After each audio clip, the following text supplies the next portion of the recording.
Hello and welcome to the Extremis Publishing podcast. I'm Tom Christie. Today's guest is Dr. Colin Barron, author of The Craft of Public Speaking, a guide to the essential knowledge behind giving a truly good public presentation. So Colin, how did the idea for this book first come about? Well, I've always been interested in public speaking. When I became the chairman of an organisation representing private nursing homes in 1985, I was frequently called upon to make presentations and speeches and also take part in TV and radio broadcasts. So I read every book on public speaking that I could find. And my favourite book on this topic was actually the oldest, Dale Carnegie's classic tome, How to Develop Friends and Influence People by Public Speaking, which was published in 1926. I also did an intensive 3-day course with the John May School of Public Speaking in London in January 1990. And the following year, I became one of the directors of a public relations company, Professional Profile Scotland Limited, and I devised my own 3-day course in public speaking. There wasn't much interest in this course, so it was never held. A few years later, I suggested to the British Medical Journal that they might like to publish a series of articles written by me on public speaking and presentation skills. They turned me down flat, but in 2016 I turned all my unused course material from 1991 and the proposed British Medical Journal articles into a book, The Craft of Public Speaking, which has been very well received. So what would you say you found to be the most common faults in public speaking? Well, I would say the most common faults would be a lack of preparation, a lack of rehearsal, poor delivery, and very bad use of visual aids.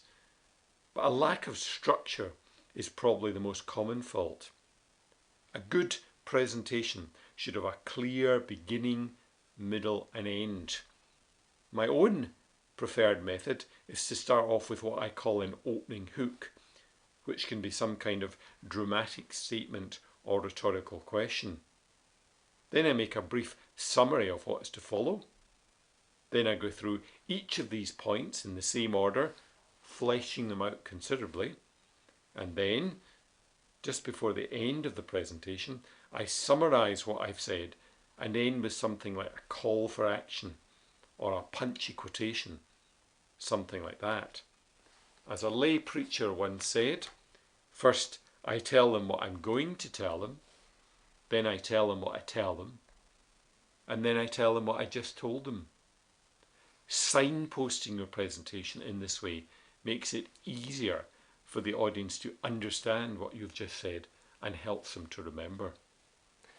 So why would you say that so many people struggle with public speaking as a discipline? Well, I think, Tom, it's because most people have had no training whatsoever in public speaking.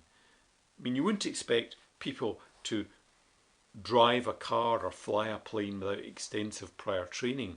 Yet most people get up on their hind legs and deliver a speech or presentation without ever having read a book on the subject or taken a course. People will simply copy what they see other speakers doing, and if the person who they model has a poor technique, then their faults will be perpetuated. Now, as someone who has had extensive experience of public speaking throughout their career, what pieces of advice would you like to give to people in order to improve their public speaking? Well, read books on the subject, watch YouTube videos on public speaking, go on courses. Above all, make sure your speech or presentation has a clear beginning, middle and end. Rehearse your speech out loud at least 4 times and time it with a stopwatch. Some people even advocate making a video so you can critique your own performance. Don't go on too long. If your speech is over long, cut it down. If you're asked to speak for 20 minutes, then speak for 15. No one will complain, I can assure you of that. Surely there are many people out there who will be surprised to hear you talking about the importance of rehearsal. it's come to be claimed now, particularly in this age of live broadcast, that it's better to speak spontaneously about a subject. Well, that may be a surprise to some people. There is a widespread popular belief that rehearsals are not necessary and that spontaneous speeches are better. But the opposite is actually true. Often it is in rehearsals that your speech really comes alive. You may discover in rehearsals that certain words need to be changed. Pauses need to be introduced. Certain words and phrases need to be emphasised. There may be sections of your talk where your speed may have to be increased, or alternatively you may have to slow down in certain sections, or you may find there are sections where you have to alter your pitch for dramatic effect, or maybe make a gesture. So, what would you say are the key elements in a good speech? An arresting opening, a clear structure with a beginning, middle and end, good delivery, good eye contact with the audience, a good close, and appropriate use of visual aids. So, looking at your own public speaking, how would you choose to open a speech? Well, there are a number of ways you can open a speech, and I call this part the opening hook. In my book, I have compared this section of our presentation with the pre-credit sequence in a Bond movie. You can make it very brief, you can make a very brief dramatic statement, or you can even ask a rhetorical question. Or you can use a so-called anniversary hook, in which the date of your presentation is linked to some historical event in the past. For example, supposing you're asked to speak on December the 7th, you might say something like this. Today is December the 7th. On this very date in 1941, the Japanese destroyed the US fleet at Pearl Harbor. And now, 77 years later, our businesses are in danger of being sunk if this new legislation goes ahead. Now, there are a number of books you can buy which explain what happened on a certain date in history, such as The Book of Days by Bog Monkhouse. And nowadays you can also get the same information for free on the internet. And by that same token, how would you choose to close a speech? Well, let me start by explaining the worst way to end a speech or presentation. And it's by saying something like this. Oh, look at the time. I better stop now. Or, oh, I think I'll just stop there. I've said enough. Or, oh, how long have I gone on for? Or, oh, how much time have I got? Now, these are not endings. They are cop-outs. The best way of finishing a presentation involves summarising what you've just said in just a few sentences and then closing with a punchy quote or a call to action. Now, I'm sure there are many people out there who'll be interested to learn that you suggest you should write out your speech in its entirety before you perform it. Do you have any tips on how this should be done? Well, first of all, Tom, I'd like to point out that all the greatest speeches in history have been carefully drafted in advance. Very, very few have been spontaneous. Often they've gone through many rewrites and amendments. Abraham Lincoln used to carry his draft speeches around in his top hat, and any time he had a few minutes to spare, he would take it out and do a bit of rewriting on it. And he used to call it giving it another lick. And Roosevelt's famous Day of Infamy speech started out as something much lengthier. And politicians' speeches are often written by professional speechwriters. Now, one tip I can give you is that speechwriters must understand the difference between spoken English and written English, because they're not the same thing. In fact, they are polar opposites. Written English is very formal. Spoken English is very casual and doesn't have to be grammatically correct. Let me give you an important example. In written English, there's a rule of grammar called elegant variation, which states that it is grammatically poor to repeat a word or a similar sounding word in the same paragraph. So in written English, it would be considered poor grammar to write something like this. I got into my car, I drove my car to Tesco, I parked my car in the car park, and I got out the car. It would be better English to write, I got into my Nissan Micra, I drove to Tesco where I parked it, and I got out. However, in spoken English, the opposite applies. It can be quite an effective technique to repeat a word frequently, a method which is known as anaphora. And the best example would be Winston Churchill's famous speech, "We shall fight them in the beaches, we shall fight them in the landing grounds, we shall fight them on the streets," etc. And of course, in recent years, we have had Tony Blair's famous remarks about education, education, education. So if you were writing an article using written English about the NHS, you might say the following: this country needs more doctors, nurses and hospitals. But in a speech, it might be more effective to say something like this: the country needs more doctors, the country needs more nurses, and above all, this country needs more hospitals. Well, one of the most intriguing things about your book is that you devote an entire chapter to humour. Do you think that every speech should incorporate jokes? Well, one of my mentors, the late John May, once said that if you're not a funny person in everyday life, then you shouldn't use jokes. But used correctly, they can enliven an otherwise boring presentation. If you're using jokes, make sure that they are relevant to the topic of your presentation. So if you're doing a speech on driving, have jokes about driving. If you're doing a speech on holidays, have some jokes about holidays. Nowadays you can buy books full of jokes on just about any subject, and of course many jokes are available for free on the internet. Now, one tip I would give is that it's quite a good idea to attribute a funny joke to a well-known comedian, because it then gets a better laugh. For example, if I was to say the following: mixed emotions, that's what you feel when you see your mother-in-law reversing your new car over a cliff. Well, that might get a few titters from an audience, but if you were to preface the joke with the words, "As the late Les Dawson once said," then that joke will get a better laugh. In the same way, humorous quotations attributed to people like Woody Allen, Billy Connolly and Groucho Marx often seem funnier because people perceive them as comedy gods. They feel that they are expected to laugh, so they do.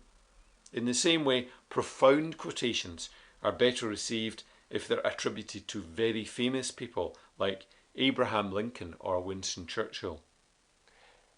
Now, another factor that you discuss is the importance of good delivery.